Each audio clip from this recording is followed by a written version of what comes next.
اعوذ باللہ من الشیطان الرجیم، بسم اللہ الرحمن الرحیم۔ تمام تعریفیں اس پروردگار عالم کے لیے ہے جو عالمین کا پالنے والا ہے۔ درود و سلام ہو محمد وآل محمد علیہ الصلاۃ والسلام پر۔ ناظرین اکرام، السلام علیکم ورحمۃ اللہ۔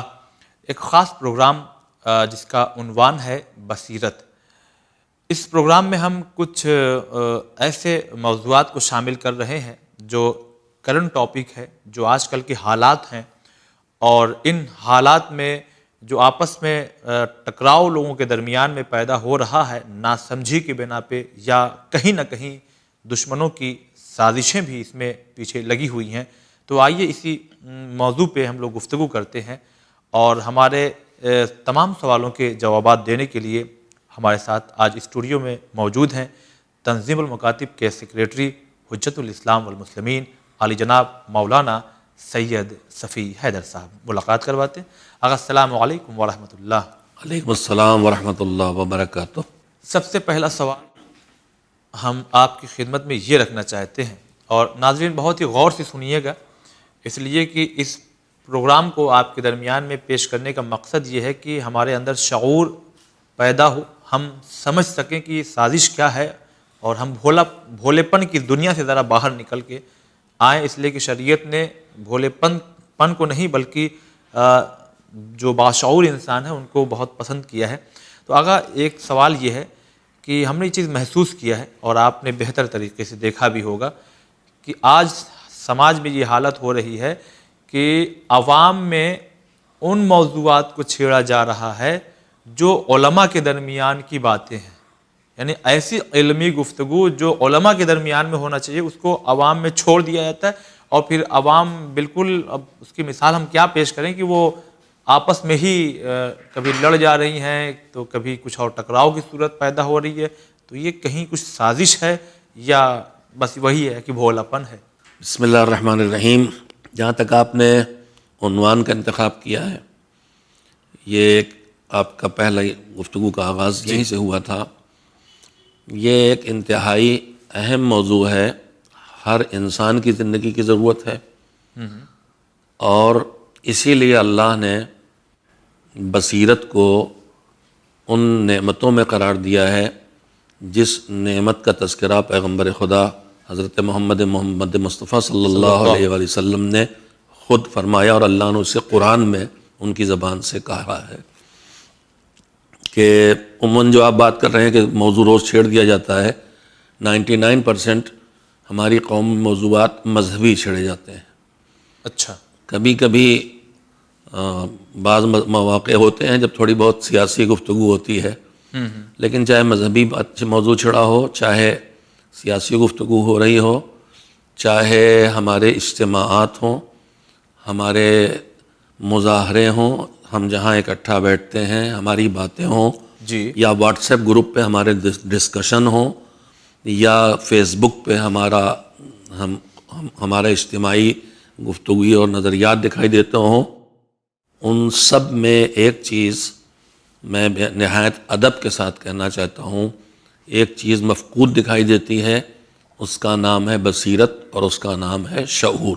جی، جبکہ میں نے بھی عرض کیا ہے کہ یہ اتنی اہم بات ہے کہ سرور کائنات صلی اللہ علیہ وآلہ وسلم نے بھی جب دین کو پیش کیا ہے تو اللہ نے ان کی زبان سے قرآن میں بیان کیا ہے کہ قل ہٰذِہِ سبیلی ادعو الی اللہ علی بصیرۃ انا ومن اتبعنی۔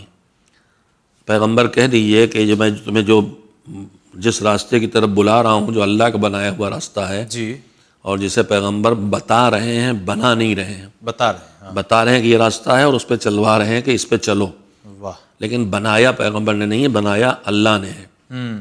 یعنی قانون سازی صرف اور صرف اللہ کے ہاتھ میں ہے۔ یہیں سے ایک بے بصیرتی کا نمونہ میں آپ کو دے دوں کہ فتوے کے نام سے اس وقت ہماری میڈیا پر کسی کی جو لباس مذہب میں ہو کچھ بھی کہے وہ فوراً کہہ دیا جاتا ہے فتویٰ ہے۔ اور ہمارے اپنے لوگ بھی جو اس لفظ سے جنہیں واقف ہونا چاہیے، چاہے وہ تمام مسلمان حضرات ہوں یا بالخصوص شیعہ اثنا عشری ہوں، وہ بھی کسی بھی مولوی یا مولوی نما کے زبان سے نکلے ہوئے لفظوں کو اگر وہ کہیں انسانی زندگی سے جڑا ہے اور اس نے مذہب کا ٹچ دے دیا تو اسے فتویٰ کہہ دیتے ہیں، اور پھر اس طرح کے مطالبات ہوتے ہیں کہ یہ فتویٰ کیوں نہیں دیتے، یہ کیوں نہیں دیتے، جبکہ یہ بے بصیرتی ہے، بے شعوری ہے۔ فتویٰ دینے کا حق ہر ایک کو تو ہے ہی نہیں ہے، صحیح، فتویٰ دینے کا حق صرف اور صرف اس کو ہے کہ جو قرآن سے اور احادیث سے، اور احادیث جو معتبر ہوں ان سے حکم خدا کا پتہ چلا سکے۔ فتویٰ مفتی کا ذاتی نظریہ نہیں ہوتا، ذاتی خیال نہیں ہوتا۔ اگر کوئی اپنے ذاتی نظریہ خیال کو فتویٰ بنا کے پیش کر رہا ہے تو وہ خود بھی بے بصیرت ہے، جس وقت ہمارے یہاں بہت ہو رہا ہے۔ لوگ بنام اسلام جس کا جو جی چاہے کہہ دیتا ہے، جبکہ یہ کام ہر ایک کا نہیں ہے۔ جیسے اگر ہمارے کانسٹیٹیوشن میں کوئی بحث ہوتی ہے، انڈین کانسٹیٹیوشن میں، تو کانسٹیٹیوشن بینچ ہوتی ہے سپریم کورٹ کی۔ صحیح، کانسٹیٹیوشن کا مطلب جج ہے، نچلی سطح ہائی کورٹ تک کے جج بھی اس کے کانسٹیٹیوشن کے بارے میں بات نہیں کرتے، سپریم کورٹ تک جاتا ہے وہ، اور وہاں فیصلہ ہوتا ہے۔ تو قرآن مجید حیات انسانی کا وہ کانسٹیٹیوشن ہے، وہ دستور العمل ہے، وہ قواعد و ضوابط ہیں جو الہی ہیں، ان سے ہر آدمی جو چاہے مطلب نکالے اور دلیل کر دے، پیش کر دے، یہ نہیں ہو سکتا۔ فتویٰ اپنے نظریے کا بیان کرنے کا نام نہیں ہے، فتویٰ نام ہے قرآن اور حدیث سے حکم خدا کو ڈھونڈ کے اس کے بتانے کا کہ میں حکم خدا اس جگہ یہ سمجھا ہوں۔ ٹھیک، تو بصیرت ہماری زندگی کی ایک اہم ترین چیز ہے۔ اگر ہم بے بصیرتی کریں تو پھر نتیجہ یہ ہے کہ سڑا ہوا کھانا کھائیں گے، ہاں ہاں بالکل، فریج میں سڑ گیا ہے، اگر اس میں بجبجاہٹ آ گئی پھر بھی کھائے لے رہے ہیں، تو اس کا مطلب بے شعور ہیں۔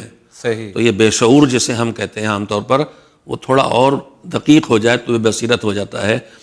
بصیرت کی اتنی اہمیت ہے کہ اللہ نے کہا کہ قل ھذہ سبیلی ادعو الی اللہ، یہ میرا راستہ ہے، میں اللہ کی طرف بلا رہا ہوں، اعلیٰ بصیرت من دینی، لیکن میں اندھوں کی طرح نہیں، سمجھ کے ہر چیز کو اچھی طرح سے سمجھ کے شعور کے ساتھ یہ کام کر رہا ہوں دین کی طرف بلانے کا۔ اور میں ہی نہیں، میری اتباع کرنے والے، میرے پیچھے چلنے والے بھی جو ہوں گے وہ بصیرت کے ساتھ دین کو اختیار کریں گے، اندھا دھند نہیں، بزرگوں کی تقلید کر کے نہیں، ہمارے ہاں ہوتا آیا ہے کہہ کے نہیں، بلکہ شعور کے ساتھ اور سمجھداری کے ساتھ واہ، یہ شرط رکھی گئی ہے۔ تو بصیرت کی اہمیت ہے۔ اب جو آپ نے فرمایا بحث، کوئی بھی شوشہ ڈال دیا جاتا ہے اور اس میں الجھے رہتے ہیں، تو میں وہی عرض کروں گا کہ ان سب کو دیکھ کے اندازہ ہوتا ہے کہ ہمارے ہاں بصیرت کی انتہائی درجہ کمی ہے اور شعور کی انتہائی درجہ کمی ہے۔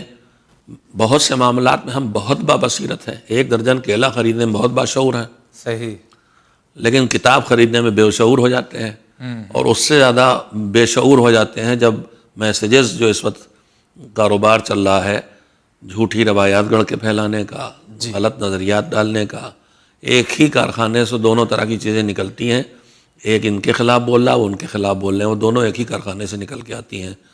تو بیجا بحث میں الجھانا یہ بھی ایک سازش ہے۔ صحیح، بیجا بحث میں الجھے رہیں گے تو جہاں بحث کرنا چاہیے وہاں پہنچیں گے نہیں، اور اختلاف پیدا کرنا یہ بھی ایک سازش ہے، دشمن کر رہا ہے۔ ٹھیک ہے، تو اس میں عوام کو یعنی کیا ایکشن یا ری ایکشن کرنا چاہیے؟ کیونکہ کبھی کبھی ایسا ہوتا ہے، اور خود آپ کو بھی کبھی کبھی فون آیا ہوگا، مولانا صاحب فلاں نے تو ایسا سوال کیا ہے، اس کا جواب بتا دیے، اور جیسا کہ بھی آپ نے کہا کہ کیلا خریدنے کی بصیرت ہے مگر کتاب خریدنے کی نہیں، وہ ہم یعنی آپ جیسے لوگوں کو پریشان بھی کرتے ہیں۔ پہلی بات تو یہ ہے کہ خود اپنا شعور بڑھانا چاہیے، اور شعور بڑھانے کا ذریعہ، بصیرت بڑھانے کا ذریعہ صرف علم ہے۔ علم اکیلا کافی نہیں ہے، جی، علم بڑھانے کے ساتھ ساتھ کردار سازی بھی ضروری ہے۔ بصیرت خالی علم حاصل کرنے سے نہیں آتی، دل کی آنکھیں تب کھلتی ہیں جب انسان کے اندر خوف خدا اور خوف آخرت بھی پیدا ہوتا ہے۔ جی، بصیرت اصل میں دو طرح کی دیکھنا ہے، ایک آنکھوں سے دیکھنا ہے جو ظاہر تک جاتا ہے، صحیح، اور ایک دل کی آنکھوں سے دیکھنا ہے جو سچائی تک پہنچاتا ہے۔ بصیرت نام ہے حق کو پہچاننے کا، بصیرت نام ہے باطل کو پہچاننے کا، بصیرت نام ہے دشمن کو پہچاننے کا، بصیرت نام ہے دوست کو پہچاننے کا، بصیرت نام ہے منافق کو پہچاننے کا، بصیرت نام ہے کہ یہ میرا دوست ہے کہ چاپلوسی کر رہا ہے، یہ میرا مخلص ہے یا میرے ساتھ داؤں چل رہا ہے اور مجھ سے استفادہ کرنا چاہتا ہے۔ یہ بے بصیرتی ہے جب آدمی ان سب چیزوں کو نہ پہچان سکے۔ دشمن کا پہچاننا بھی بصیرت کے ایک بہت بڑا کام ہے، اور اس کے لیے انسان کو بہرحال اتنا شعور ہونا چاہیے کہ دوست و دشمن کے درمیان فرق کر سکے، اور جو کیپسول میں مٹھائی کے کیپسول میں جو زہر رکھ کے دیا جا رہا ہے اس کو سمجھ سکے کہ یہ کیپسول نہیں ہے، یہ مٹھائی نہیں ہے، رسگلہ نہیں، اس کے اندر زہر ہے۔ کچھ ملا ہوا ہے۔ جس طرح سے آج کل ہمارے ملک میں دہشت گردی کے اثرات کے تحت اسٹیشنز پر اور جگہوں پر الرٹ ہوتے ہیں اور لکھا ہوتا ہے کہ کوئی پڑی ہوئی کوئی چیز، موبائل، ریڈیو، کھلونا، چاکلیٹ نہ اٹھائیے گا، بم ہو سکتا ہے، تو بے بصیرت آدمی، بے شعور آدمی وہ سوچے گا موبائل اٹھا لے، جی لیکن جو بصیرت ہوگا، باشعور ہوگا، ذرا سے اس کی سمجھ ہوگی اٹھائے گا نہیں وہ۔ تو پھر وہ ہاتھ نہیں لگائے گا، دور جائے گا۔ تو یہی سمجھ ہمارے زندگی کے تمام معاملات میں، خاص کر کے دین میں ہونا چاہیے۔ بس یہی باتیں ہیں، اور انہی باتوں یعنی ایسے ہی کچھ سوالات ہیں جو آگے آئیں گے، مگر ہم اور دوسرا سوال یہ کرنا چاہتے ہیں، جی تقریباً 10-15 سال پیچھے پلٹتے ہیں تو ہمارا تو بچپنا ہوگا، مگر آپ اس وقت بہت زیادہ میچیور رہے ہوں گے، تو ایک چیز ہم نے اس وقت محسوس کیا تھا کہ ایک ٹائٹل تھا کہ شیعہ، مگر اب یہ ہے کہ اس میں سب ٹائٹل ہو گئے کہ کون والا شیعہ، یعنی کہاں جا رہے ہو، کون والے شیعہ ہیں، یہ والے کون سے ہیں، وہ والے کون سے ہیں۔ تو یہ بھی کہیں کچھ سازشوں کے ہم شکار ہوئے ہیں ان کچھ سالوں میں، یا پھر وہی ہماری کہ ایک ہمارا بھولا پن تھا، اور آج ہی کے دور میں کچھ ایسا محسوس ہو رہا ہے کہ بہت قابل لوگ پیدا ہوئے ہیں۔ نہیں، بھولا پن نہیں تھا، وہ اس وقت شعور تھا دشمن کی سازشوں کے سمجھنے کا، جس کی وجہ سے نہیں ٹکراتے تھے۔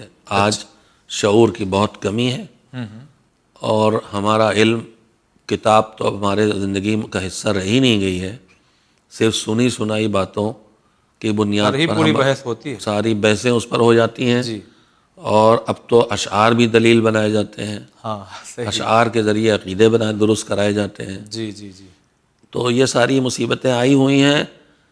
دشمن نے ہمیشہ یہ سازش رچی ہے، پیغمبر صلی اللہ علیہ وآلہ وسلم کی آنکھ بند ہونے کے بعد بہت دن نہیں لگے جب حکومت بالکل درباری ماحول میں آ گئی، حکومت اسلامی، اور امیر شام سے لے کے جی، اور پھر اس کے بعد پورے بنی امیہ اور بنی عباس نے شاہی کی ہے۔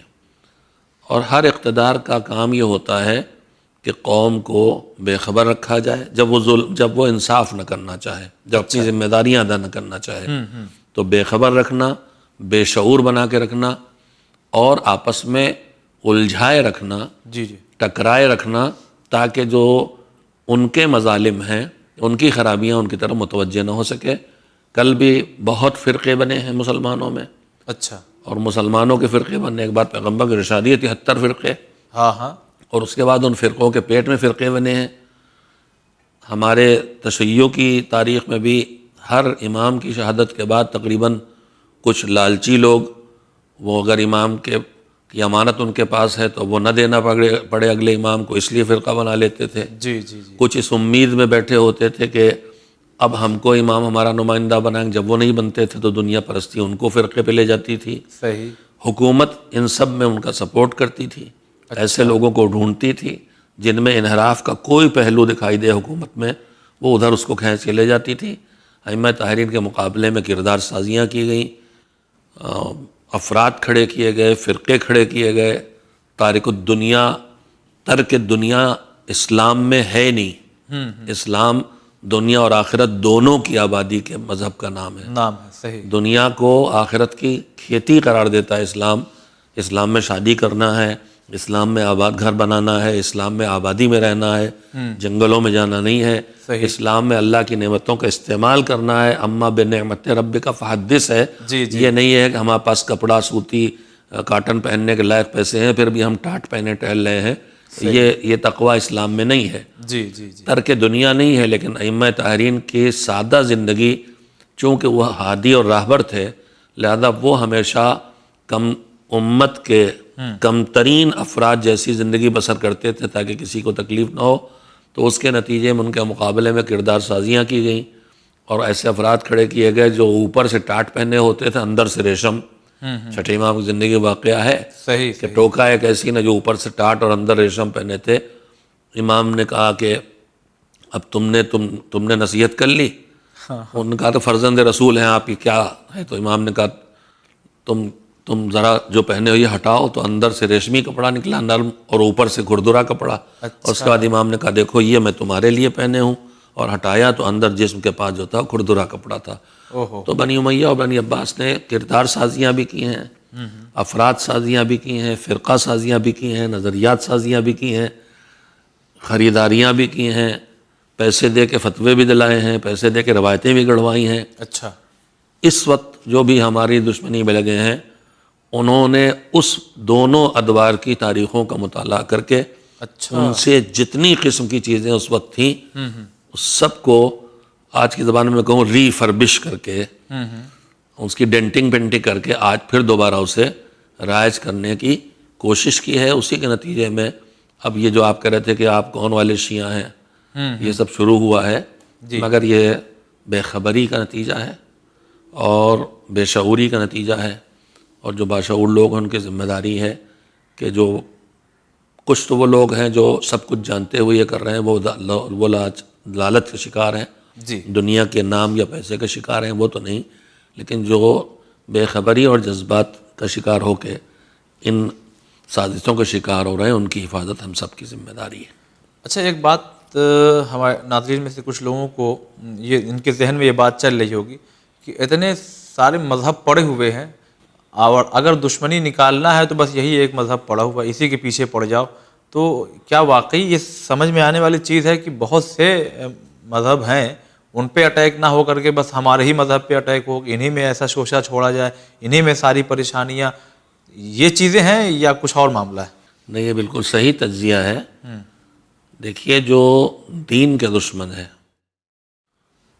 ایک بہت بڑی تعداد نہیں ہے لیکن بہت طاقتور ہے، وہ جو دنیا کو برائی سے بھر دینا چاہتے ہیں، اچھا، اور اس نظریے کو مختلف ناموں سے جانا جاتا ہے جس میں سب سے مشہور نام میسنسٹ ہے، فری میسن کے نام سے۔ جی، وہ بھر دینا چاہتے ہیں دنیا کو برائیوں سے، شر سے بھر دینا چاہتے ہیں۔ وہ بازار میں بچوں کے کھلونوں سے لے کے بچوں کے کھیل تک جو آج کل بچے موبائل پہ کھیلتے ہیں، وہاں سے لے کے فلموں تک، کپڑوں کے ڈیزائن تک، کھانوں تک، کوئی جگہ ایسی نہیں جہاں ان کے اثرات نہ ہوں۔ اگر آپ اس وقت بچوں کے گیم دیکھیں گے تو بچوں کے گیم میں آج سے 10-15 سال پہلے اب بھی ایک آدھ چینل بچا ہے لرننگ چینل جیسا جو بچوں کو صحیح سلامت چیزیں پہنچا رہا ہے کہ مثلاً انوائرمنٹ کی، ماحول کی حفاظت کیسے کریں، درخت کیسے بڑھائیں، پھول کیسے اگائیں، جانوروں کو کیسے خیال کریں۔ لیکن آج کل جن گیموں میں بچے لگے رہتے ہیں ہر وقت، اس میں آپ دیکھیں گے تو وہ فائرنگ ہے، قتل و خون ہے، آگ لگا دینا ہے، ریس کرنا ہے، مار دیا، پلٹ دیا، توڑ ڈالا پھوڑ، یعنی اس وقت گیم بھی آپ بچوں کو دیکھیں گے تو ان کو تخریبی دماغ بنایا جا رہا ہے۔ یہ سب دشمنوں کی سازش ہے۔ جب بچپن سے وہ آگ اور خون سے کھیل رہا ہے اور اس نے فائرنگ کر کے لاکھوں ہزاروں لوگ مار ڈالے ہیں گیم میں، اور مقابلہ اس کا ہو رہا ہے کہ تم زیادہ لوگوں کو مار رہے ہو اس گیم میں یا میں زیادہ لوگوں کو مار رہا ہوں، یا چڑیا اڑ رہی ہے، نشانہ گیم ہے، چڑیا اڑ رہی ہے، نشانہ لگا رہے ہیں، تو خون بہانے کی پریکٹس جب بچپن سے کرائی جا رہی ہے تو بچے کے لیے یہ کھیل بن جائے گا، اور کل یہی بچہ آگے بڑھ کے دہشت گرد بھی بن سکتا ہے، یہی بچہ قاتل بھی بن سکتا ہے، یہی بچہ لٹیرا بھی بن سکتا ہے، یہی بچہ محلوں کو آگ بھی لگا سکتا ہے۔ یہ انسانیت کے دشمن ہیں جو انسانوں کی شکل میں ہیں لیکن شیطان پرست ہیں، یہ سب نفرتیں پھیلا رہے ہیں۔ نہیں تو پھر ہم کیا کر رہے ہیں بیٹھ کر کے؟ خالی بس نشانہ ہی بنتے رہیں کہ ہم بھی کچھ کریں، کہ ہم بھی کچھ ان کے مقابلے میں کچھ ایسی چیزیں بنائیں کہ پھر وہ بھی ایسا کام کریں کہ بچے کی شعور یہ ہے، دیکھیے کہ اگر ہمارے اندر کچھ صلاحیتیں ہیں تو ہمیں کوئی بھی منفی چیز ہٹانا ہے تو مثبت چیز اس کی جگہ لانا ہوگی، اور آسان کر دیجیے۔ آپ جی جو پازیٹیو لانا چاہتے ہیں انہیں نیگیٹو کو ہٹانا ہوگا۔ میں اس کی مثال دیتا ہوں، ابھی آپ نے تذکرہ کیا میرا تنظیم المکاتب سے تعلق ہے، جی، ہمارا ایک نشر و اشاعت کا شعبہ کتابیں شائع کرتے ہیں مختلف زبانوں میں۔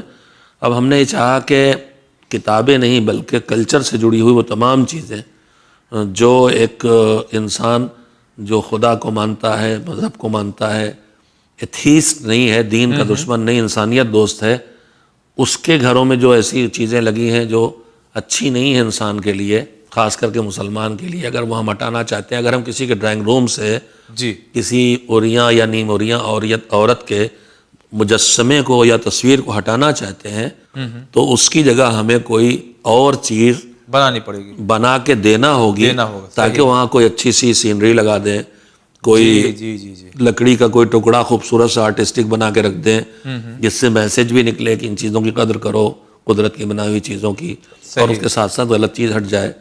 تو ان کی سازشیں تو دنیا کے سامنے ہیں، لیکن ہماری صلاحیتیں بھی کم ہیں، اور ان صلاحیتوں کا رخ اصلاح کی طرف ہونے کے بجائے بازار کی طرف ہو جاتا ہے. ہمارے جوان جو میری بات کو سن رہے ہوں ان کی ضرورت ہے کہ اگر وہ اینیمیشن سے واقف ہیں تو ایسی موویاں بچوں کے لیے بنائیں، ایسے گیم بنائیں جو انہیں ان گیموں سے نجات دیں جو انہیں دہشت گرد بنانے کے لیے بنائے جا رہے ہیں. اس کی جگہ پر تھوڑے بہت گیم میں نے دیکھے ہیں جی جو اس طرح کی چیزیں بنی ہیں، لیکن ان کو ٹھیک سے مارکیٹ میں پہنچایا بھی نہیں گیا ہے، صحیح، اور پھر روکا بھی جا رہا ہے.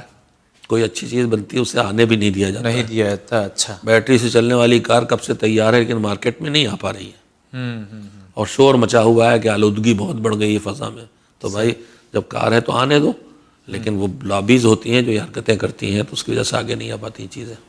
یہاں پہ ذرا سا آپ ڈالیے ان باتوں پر، خاص کر پھر آپ والی بات دہراؤں کہ نوجوان اگر سن رہے ہوں تو بزرگوں کے ذہنوں سے تو نہیں، مگر ہم نے محسوس کیا ہے کہ نوجوانوں چاہے وہ لڑکے ہوں لڑکیاں، ان کے ذہنوں سے ان 4-5 سالوں میں اگر دیکھا جائے، خاص کر ان 4-5 سالوں میں علماء کی جو ایک احترام اور ان کی جو محبت تھی وہ کھینچ کر کے نفرت میں بدلی جا رہی ہے. اور اس میں وہی بات وہی ہے کہ ہم فرقوں میں تقسیم ہو گئے، تو اب یہ گروپ والا ہے تو پھر وہ گروپ والا ہے، ان کے پروگرام میں ہم نہیں جائیں گے.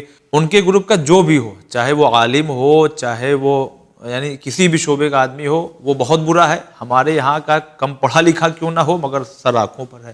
میں پھر وہی کہوں گا کہ یہ سب بے شعوری اور بے بصیرتی کا نتیجہ ہے. دیکھیے ایک سازش صدر اسلام سے چلی اہل بیت سے دور کرنے کی. حضور جب اس دنیا سے جا رہے تھے تو کہہ گئے تھے میں تمہارے درمیان 2 برابر کی قیمتی چیزیں چھوڑ کے جا رہا ہوں، قرآن اور اہل بیت. جی اور جب تک ان دونوں سے وابستہ رہو گے یہ کبھی گمراہ نہیں ہوگے. تو قرآن کو بھی صراحت کے ساتھ ہاتھوں سے نہیں لیا جا سکتا تھا. قرآن ہاتھوں میں دیا گیا مگر دے کے بھی نہیں دیا گیا. یعنی قرآن کو اچھی آواز میں پڑھنا، قرآن کو یاد کرنا ہے، یہ سب اچھی چیزیں ہیں، مگر اسی میں لگا دیے. لیکن صرف اتنے میں لگ جائیں، قرآن کو سمجھنا، قرآن میں جو لکھا اس پر عمل کرنا، قرآن پر سمجھنے پر زور دینا، اس پر اتنی توجہ نہیں دی گئی. اور اہل بیت سے تو بالکل فاصلہ پیدا کرا دیا گیا. حکومتوں نے ان کو خانہ قید رکھا، ان کے تذکروں پر پابندی لگائی گئی، ان کے نام پر لینے والوں کو قتل کیا گیا. تو یہ پرانی بات ہے. دشمن کو پتہ ہے کہ ان سے قریب آئیں گے تو سدھر جائیں گے، زیادہ سدھرنے نہیں دینا ہے تو ان سے دور رکھنا ہے. آج عصر غیبت میں ان کی نیابت مراجع تقلید کرتے ہیں جو سب سے زیادہ ماہر ہیں علم دین میں، قرآن اور حدیث احکام خدا کے سمجھنے میں. دشمن نے بھی پہچان لیا ہے کہ جب تک یہ مرجعیت کا نظام باقی ہے ان میں ایکا برقرار رہے گا، لہذا مرجعیت کے نظام کو توڑنا ہے. اجتہاد و تقلید کے مسئلے کھڑا کرنا، بحث کرنا اور اس کی مخالفت کرنا، اور طرح طرح کے نظریات اس کے مقابلے میں جو مردہ ہو چکے اور جب اٹھے بھی تھے تب بھی وہ اہل علم تھے. جیسے ہمارے شیعوں کے درمیان اخباری ہیں، مثلا اخباریت ہے، جو اخباری حضرات ہمارے علماء تھے، اہل علم تھے.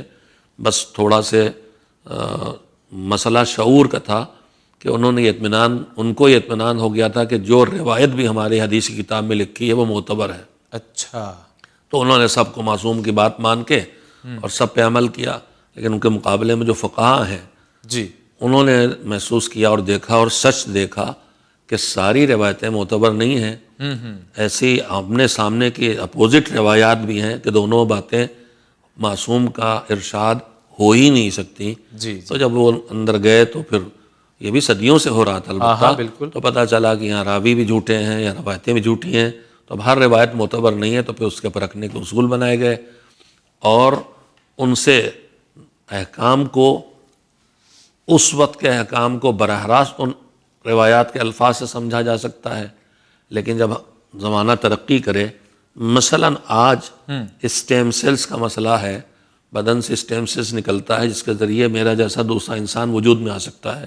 ابھی میڈیکل سائنس قانون نے اجازت اس کی نہیں دی ہے اور نہ کیا جا سکتا ہے، لیکن اسٹیم سیلز کے تھرو مثلاً کڈنی دوبارہ بن سکتی ہے. میں نے خود ابھی اپنے گھٹنے کی سرجری کرائی ہے جی اسٹیم سیل تھریپی کے تھرو. اس میں 1 سال ہوا تقریباً. میری جو ہڈی ڈیمیج ہوئی دھیرے دھیرے بن گئی ہے. تو اب یہ مسئلہ کھڑا ہوتا ہے آج کے اسٹیم سیلز کا یوز جائز ہے کہ نہیں. کون تو بتائے؟ معصوم کے دور میں تو یہ چیز تھی نہیں کہ ان سے سیدھے اس کے بارے میں پوچھا گیا، صحیح. لیکن معصوم کے ارشادات میں وہ اصول ہیں جن اصولوں سے ان نتائج کو نکالا جا سکتا ہے. صحیح. تو خالی روایات میں جو لکھا ہوتا ہی کریں گے، اس سے عقل کا استعمال کر کے اس سے نتیجے نہیں نکالیں گے. اگر یہ کر دیں گے تو مذہب جمود کا شکار ہو جائے گا، اور پھر ہم کو کوئی حق باقی نہیں رہ جاتا کہ ہم کہیں کہ 4 ہی فقہیں مسلمان بھائیوں کے ہاں کیوں ہیں. کیوں صدیوں پہلے جو مجتہد تھا اس کے بعد چاہے وہ امام ابو حنیفہ رہے ہوں چاہے امام شافعی، اس کے بعد کسی کو حق اجتہاد کیوں باقی نہیں رہ گیا. پھر ہمیں بھی یہ کہنے کا حق باقی نہیں رہ جاتا. ہمارے ہاں اجتہاد ہے، اجتہاد کے نتیجے میں تفقہ ہے، یعنی دین سمجھنا ہے اور روایات سے سمجھا جانا ہے. تو یہ ایک کوشش کی گئی مرجعیت کو ختم کرنے کی، ایک مرکز پر نہ رہنے پائے. اب چونکہ اصل میں مرجع سے دور کرنا ہے، لہٰذا وہ تو ہے نہیں یہاں کہ اس کو اس سے متنفر سیدھے کر دیں. اچھا. لہٰذا ان کے بہت نچلی سطح کے افراد ہم جیسے جو اپنے مرجع اور عالم وقت کے مقابلے میں ذرہ ہیں، وہ آفتاب ہیں، ہم جیسوں کو اصلی نقلی ہر طرح کے بنا کے ان کی غلطیوں، ان کی علمی لغزشوں یا ان کے نام لغزشیں منسوب کر کے یا انہیں بدنام کر کے متنفر کیا جا رہا ہے، اور اس کے بعد وہ نفرت مراجع تک منتقل کی. ابھی آپ دیکھیے 2-4 دن سے کیا ہو رہا ہے. ایک امامہ اور ابا قبا پہن کے ایک آدمی ڈانس کر رہا ہے فلور پہ، دکھلایا جا رہا ہے. جی. تو اگر ذرا سے کوئی بے شعور ہوگا کہے گا لیجیے صاحب ہم کو منع کرتے ہیں خود کر رہے ہیں، لیکن ذرا سے بھی باشعور ہوگا تو کہے گا نہیں یہ نقلی لباس ہے اور نقلی آدمی ہے، یہ سازش ہے. یہ سازش ہے، اور اس سازش کا ایک حصہ ہے. وہ قطعاً متاثر نہیں ہوگا. کوشش یہ کی جا رہی ہے، اور بڑی حساس مسائل ہیں جن کے ذریعے نوجوانوں کو بہکایا گیا. نہ جانے کیسے دماغوں میں بٹھا دیا گیا ہے کہ جن علماء کی کتابوں کو پڑھ کے پھر مجلسیں پڑھتے ہیں، ان کے اردو ترجموں کو پڑھ کے بھی پڑھتے ہیں، ان کتابوں کو پڑھ کے کتابیں اردو میں لکھ کے ان کو پڑھ کے جو مجلسیں پڑھ رہے ہیں ان کی مجلسیں سن کے مجلسیں پڑھنے والے آپ کے عقائد بنانے کا ذریعہ بن گئے. اور جنہوں نے وہ کتابیں لکھی ہیں آپ کہتے ہیں ان علماء کا عقیدہ درست نہیں ہے. عجیب و غریب بات ہے صحیح. کہ فقہا اور علماء اور حوزہ علم قوم و نجف کے تعلیم یافتہ افراد کا عقیدہ درست نہیں ہے، اور ہمارے عوام الناس جو اب اردو بھی نہیں پڑھ سکتے ہیں وہ اس بات کے دعوے دار ہیں کہ عقیدے کا معاملہ ہمارا عقیدہ درست ہے، ان کا عقیدہ درست نہیں ہے. بہرحال سمجھیے بے شعوری ہے. بے شعوری ہے. اور ناظرین دیکھیے وقت ضرور تمام ہو گیا، مگر یہ جو اشارے دیے جا رہے ہیں وہ آپ بہت کچھ سمجھ رہے ہوں گے. تو ذرا سا اپنی آنکھوں کو کھولیے اور دیکھیے کہ سماج اور معاشرے میں کیا ہو رہا ہے، کس طرح سے ہمیں واقعی کیپسول میں زہر دیا جا رہا ہے اور ہم اسے کچھ میٹھی چیز سمجھ کر کے کھاتے چلے جا رہے ہیں، اور گمراہی میں بالکل ہم لوگ آگے بڑھتے چلے جا رہے ہیں، اور دشمن پورے چاروں طرف سے ہم پر اٹیک کر رہا ہے، اور اس لباس میں اور اس طریقے سے کر رہا ہے کہ ہم سمجھتے ہیں کہ بہت ہی اچھی چیز ایجاد کی جا رہی ہے اور بہت اچھا ہو رہا ہے، اور یہ بھی پروگرام اور وہ بھی پروگرام، ارے ان کا آنا اور ان کا آنا. تو یہ بھی اشارے ہیں. انشاءاللہ اس کی تشریح جو ہے اگلے ایپیسوڈ میں کی جائے گی مولانا صاحب کے ساتھ میں. تو فی الحال اجازت دیجیے، انشاءاللہ ملاقات ہوگی. خدا حافظ.